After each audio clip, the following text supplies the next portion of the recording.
modern-day crowd of people. There are many differences that separate them, like race, religion, age, gender, and even hair color. These differences are nothing compared to the differences that we used to have.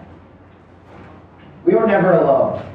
Up until an estimated 40,000 years ago, there have been at least 2 species of humans living on this earth. Some of these more famous humans include the Homo habilis and the Homo erectus, or the upright man. But the ones genetically closest to us were the Neanderthals. Neanderthals looked a lot like us, except they were more stout and they had a receding forehead and a slighter chin. They acted a lot like us too, except with slightly less mental capacity and more physical strength. So they're not the brutes we make them to be, though. According to archaeological discoveries, they excelled at making tools for hunting and daily tasks. But if they were such a successful species, then where did they go and why did they leave? First theory I will look into is lack of resources. If you didn't know, humans take up a lot of resources. So it's a given when the Homo sapiens arrived in Neanderthal land, they were fighting for very similar resources. Also, this was before the development of agriculture, so they both lived in a hunting and gathering society.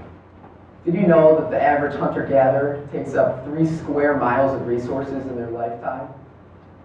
So it is possible that there just weren't enough resources to feed both species. One of them had to go extinct. Second theory is violence amongst the 2 species. It's a very realistic possibility considering our species' history of fighting for dominance.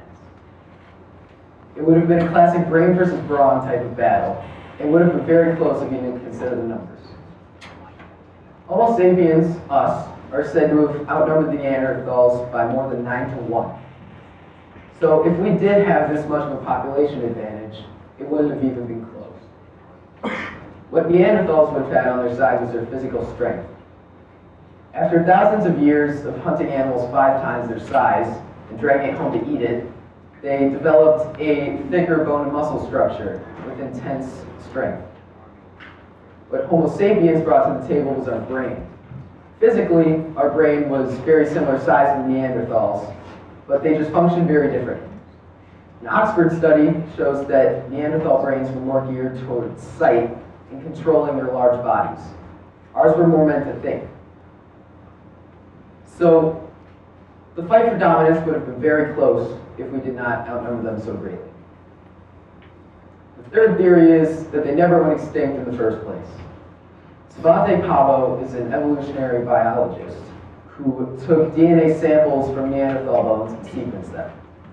He then compared this to sequenced DNA from Homo sapien, modern human bones, and then came across a shocking conclusion. All of us, depending on our nationality, are around 4% Neanderthal. So yes, as shocking as it is, I'm part Neanderthal, all of you guys are part Neanderthal. So if some of the theories out there are true, then we did not treat these guys equally to us. When humans see others who are different, we tend to separate ourselves from them, or even act with malice towards them. So if we fought this species to extinction thousands of years ago, what would happen if we didn't? What if they were still here? Would there be separation, segregation, even hatred? Would they be treated with peace and friendship? Unfortunately, it is most likely that they would be separated from our society, or even excluded altogether. But this can give us some perspective on today, because the differences we have now are nothing compared to the ones we used to have.